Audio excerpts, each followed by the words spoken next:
Hello, my name is Pixel and welcome to the Sapphire Tech YouTube channel. In today's video we're going to be taking a quick look at some gameplay as well as the performance of Assassin's Creed Valhalla running on our Sapphire Nitro Plus RX 6800 XT graphics card alongside the AMD Ryzen 7 5800X CPU. All the gameplay in this video has been recorded at a 1440p resolution and using the game's Ultra Graphics preset. Now, since we are combining an AMD Ryzen 5000 series CPU with our 6000 series GPU, we are able to enable Smart Access Memory aka SAM and get a little bit of extra performance in Assassin's Creed Valhalla. It's worth noting that Assassin's Creed Valhalla is one of those games which offers a really significant uplift in performance with SAM enabled, sometimes up to as much as 20% extra frames, so certainly not something to scoff at. That said, testing the performance of Assassin's Creed games over the past 5 years along with pretty much any Ubisoft property has been incredibly difficult because the community seems to have very mixed opinions on what is and isn't graphically beautiful and what is and isn't optimized. The good news here is that Assassin's Creed Valhalla is the first game in the Assassin's Creed franchise which has made the jump over to DirectX 12, and as a result we find ourselves much less CPU bound than what we have done in previous titles. In fact, this jump over to DirectX 12 allows Assassin's Creed Valhalla to beat out both Assassin's Creed Origins and Assassin's Creed Odyssey in terms of raw peak performance, whilst also managing to keep around the same level of visual fidelity. I say around the same level because due to the drastic change in setting that each game is based within, it's not like each game is directly comparable with each other. And even if they were, it is certainly Assassin's Creed Valhalla which is by far the biggest outlier.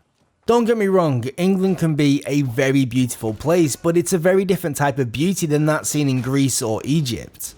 Where Assassin's Creed Origins and Odyssey were constantly bathed in beautiful sunlight, Assassin's Creed Valhalla is instead constantly under cover of cloud, and this may not seem that relevant, but honestly, video game graphics love direct sunlight.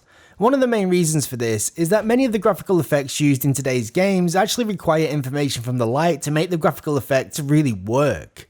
Without that light information, a lot of the detailed textures can actually lack a lot of depth and it can just make the whole image look entirely flat. It's kind of a really big problem with modern day graphics that hopefully in future, technologies such as ray tracing will help to address. Thankfully though, when the lighting does hit right, the game can look absolutely gorgeous and offer some of the very best visuals that we've seen in the entire franchise. I think a lot of this game's beauty comes down to just how densely populated the entire world is. I'm talking about in terms of small animals, detailed objects, and even foliage. It honestly feels like every single square inch of this game world has been handcrafted in a way that the previous games simply didn't. Look, I can't and I won't deny that Assassin's Creed Origins is probably still my favourite looking game in the entire franchise, but I also can't deny that Assassin's Creed Valhalla is definitely the most technically impressive. Truth be told, this is one of those really awkward situations where you really need to try and separate graphical beauty from technical excellence, because not everything that is graphically beautiful is necessarily technically difficult to make.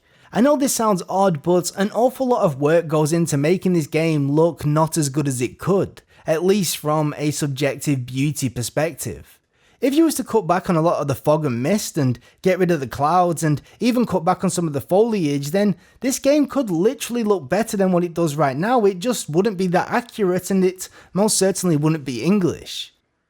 I suppose what I'm talking about here is a much deeper question on video game aesthetics and where do you draw that line between graphical fidelity and graphical beauty. Obviously they're both sides of the same coin, it's just we don't really treat them as equals and certain users have got certain preferences and that's all good, it just makes my job kinda difficult at times. On one hand, you've got the users that really only care about how good a game looks and how well it runs, and that is a totally legitimate standpoint that I can respect. But on the other hand, you've got users like myself that really care a lot about the technical excellence of a game and are willing to sacrifice some of their performance to see more accurate visuals. Neither camp here is right or wrong, it's just really difficult to talk to both camps at the same time because no matter what you say, one camp is going to disagree. With that said, I personally believe that Assassin's Creed Valhalla pumps out some fairly decent performance, with our Sapphire Nitro Plus RX 6800 XT graphics card generally holding between around 90 and 120 frames per second. The good news here, however, is how well the game performs on the CPU when compared to Origins and Odyssey, which got CPU bottlenecks very early on. What this means is that as more powerful graphics cards come to market, we should hopefully see Valhalla's performance continue to improve, unlike Origins and Odyssey, which are currently CPU bound until we see some fairly significant lifts in CPU performance, or the developers go back in and enable an API which is much better at multi-threaded rendering. Fingers crossed, now that we've seen the transition over to DirectX 12, we should see future entries in the franchise released with much better performance than we have previously. And what's even better is hopefully this performance should continue to allow further growth as new graphics cards are released and new CPUs are released, as the API should offer better scaling on newer hardware. But with all that said, that is once again going to be me done for today, so thank you so much for watching. If you are new around here, please do consider slapping that subscribe button and dinging that bell so you get notified of our future uploads. If you like this video, you can also like this video, and if you've got any questions, suggestions or feedback, you can leave them down in the comment section below. For now though, from myself and everybody here at the Sapphire Tech YouTube channel, thank you so much for watching, and until next time, we will catch you later. Bye bye.